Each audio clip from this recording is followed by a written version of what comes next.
Hello, welcome to Jewish Museum Milwaukee's Museum Moments. And since we are in Halloween week, we thought we might go a little bit different than we normally do. Halloween is not a Jewish holiday, and it's not one that is, traditionally celebrated, but it is an American experience.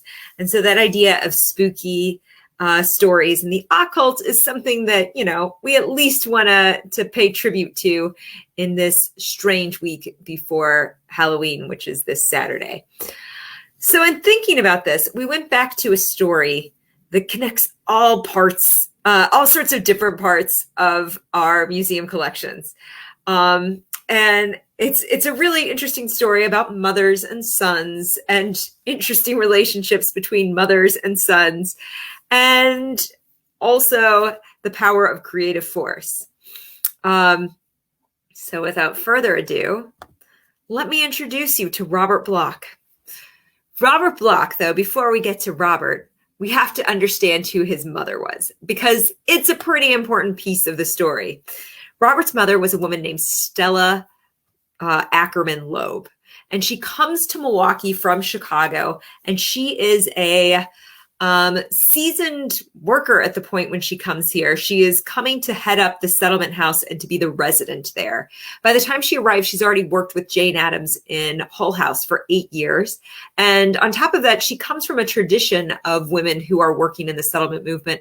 Her sister, Mrs. Falkenheim, actually ends up running her own settlement house in Chicago. And when she dies at quite a young age, receives a full column write-up in the Chicago Tribune. So Stella Ackerman Loeb is an impressive personage to be brought into Milwaukee's settlement house movement. And she's there for 10 years working with the settlement house. It's in this time, actually, I discovered that there are all sorts of clubs and programs and things going on. The settlement house, as you can see from my other museum moment about the settlement house, becomes the JCC. But this is really a huge period of growth. You go from being in this building on 5th Street to a building that they construct, the Abraham Lincoln House. And by the 1920s, there is a sense of nostalgia for this, and they invite Miss Stella Bloch because in 1917, she retires from her position to move back to Chicago. She gets married, and she has a son and a daughter. And this is Mrs. Stella Bloch coming back to visit the settlement house in 1923 to present a kind of, oh, look at how far we've come. And it's actually interesting at that time, 20 years later, they're collecting pictures and documents to reflect on the kind of brief history of the settlement house and the Abraham Lincoln House. I love here how they talk about her. They say they've had it's the 3 head residents come together to talk. Mrs. Bloch related some of the many experiences she's had in conjunction with the days gone by at the 5th Street settlement. Her animated conversation allowed one to see how readily she must have won over those that came into contact with her. Step by step, the advancement of the Abraham Lincoln House was described by her. And I think, this is a woman who was passionate about the community and passionate about her job. After her husband, Raphael Ray Bloch, loses his job, she comes back to Milwaukee with her family and actually takes over as the club and social director of what is now known as the Jewish Community Association, the JCA. And it's there that her son starts taking art classes. In fact, another local artist named Annette Hirsch remembers being in an art class with just Robert Bloch. And she was drawing what was outside the window, and he was drawing pictures of war.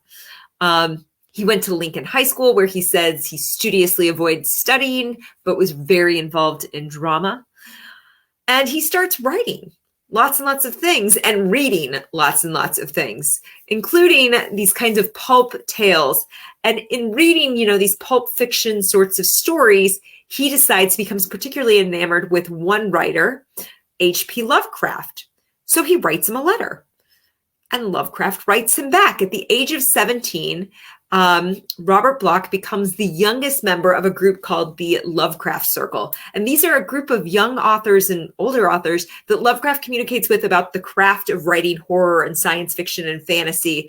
And he and Bloch and another Wisconsin writer actually have this big plot that they're going to bring H.P. Lovecraft to Milwaukee, to Wisconsin, and they're going to have a reading with him, and they're going to do all of these things. They're going to bring all these people in to talk to him, and he dies at a young age, at like 40 something.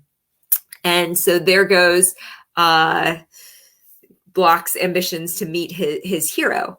But he does actually go on as a 17-year-old to publish, to start publishing stories. So very young age, he starts publishing these stories in these kind of scary books and things like that. Scary magazines, and they all have a little bit of a sense of the supernatural. There's this sense of, freaky things that are going on. It's a lot of that kind of scariness, as it were, in Lovecraft, in Bloch's early books. But he knows he can't make a living this way, so he starts doing PR work. And he actually is hired. He's 23 at this point, and he and his friend Harold Gower, who had been friends from high school, they had both written for the literary magazine at Lincoln High School. They are hired by Jim Doolittle, who is managing Carl Zeidler's campaign. And his sense is that these two kind of young whippersnappers are going to have a sense of how to make this campaign, as Zeidler is campaigning against Daniel Hone, who'd been the 6th-term mayor of Milwaukee at this point, that they're going to bring some new and crazy energy to the campaign. And they do. Bloch says that they invented the balloon drop. There is a time in which they give Zeidler a scale model of City Hall, and he dismantles it piece by piece, just to show how different he's going to be. They do a back and forth interview with Zeidler, but not really, where Hone is doing his press conference or his presentation, and they have someone in the back of that at a payphone calling over to the other side saying, "This is what Hone's saying." And then Zeidler is doing a moment by moment rebuttal of this. And all of this stuff is picked up by the press and becomes part of the zeitgeist, but also part of the reason that Zeidler actually wins this race. He's only mayor for 2 years before he joins the Army or the Merchant Marine and disappears at sea. But this is how Robert Bloch puts it. If Carl Zeidler had not asked Jim Doolittle to manage his campaign, Doolittle would never have contacted me about it. And the only reason Doolittle knew about me to begin with was because he had read my yarn, The Cloak, in Unknown. Rattling this chain of circumstances, one may stretch a bit further. If I had not written a little vampire story called The Cloak, Carl Zeidler may never have become the mayor of Milwaukee. I'm sure Daniel Hone might have appreciated that. So from here, he moves into doing more PR work for a local firm, and he gets married, and his wife comes down with tuberculosis. So they move. Robert Bloch and his wife, Marjorie, move to Wyowega, which is where she grew up. And this is in the 1950s. And in this time that they're living in Wyowega, 30 minutes away, there are huge news stories coming out in this time in 1957 about Ed Gein. These are some other pieces he had published. He's, so in 1945, he publishes his first book. His mother had actually died in 1940, so she never got to see this. And he actually he notes in his biography that he and his mother were quite close, and she was a very supportive character, which I think is important to know about Bloch and his family. So he then says by the mid-40s that he had mined the vein of ordinary supernatural themes until it had become varicose. And I realized as a result of what went on during World War II and reading the more widely disseminated work in psychology that the real horror is not in the shadows, but that in the twisted world inside our own skulls. So he starts really delving into psychological thrills and things like that. And when you're living in Wyowega in the 1950s, what more could you go to than Ed Gein, who has this whole set of psychologies that are presented in various newspapers at the time. And all of the news are filled with stories about his grave robbery and murder and all of the terrible things that he's done. And then also the way that his mother had impacted him. And this sets Bloch thinking about how this psychology is presenting to Gein, and he takes it and he morphs it into the character of Norman Bates. Norman Bates, whose love of his mother is leading him to create his own mom's suit and dressing up like her. And that's where he builds the character, the Psycho book. Now, Psycho was sold to Alfred Hitchcock as a blind sale. He had no idea who was buying the book when he sold it. And in fact, the initial bid was $6,500. His agent gets it up to $9,000, but it means that all Robert Bloch took in for the movie of Psycho after his agent and manager's cut was about $7,200 in 1959.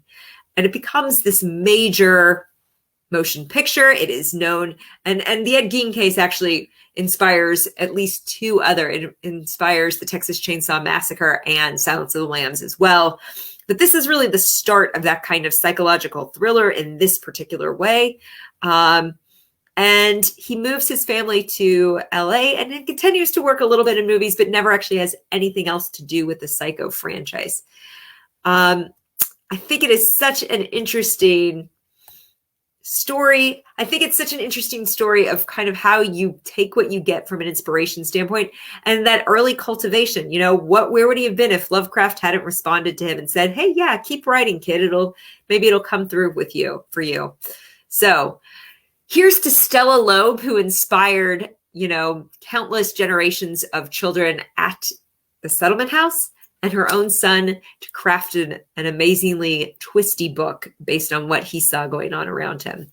As always, thank you guys for sharing this moment for me. If you have questions, comments, thoughts, please put them in the comments. Let us know. Check out more at jewishmuseummilwaukee.org. And thank you to our wonderful supporter, Robin Cohen. This has been a museum moment.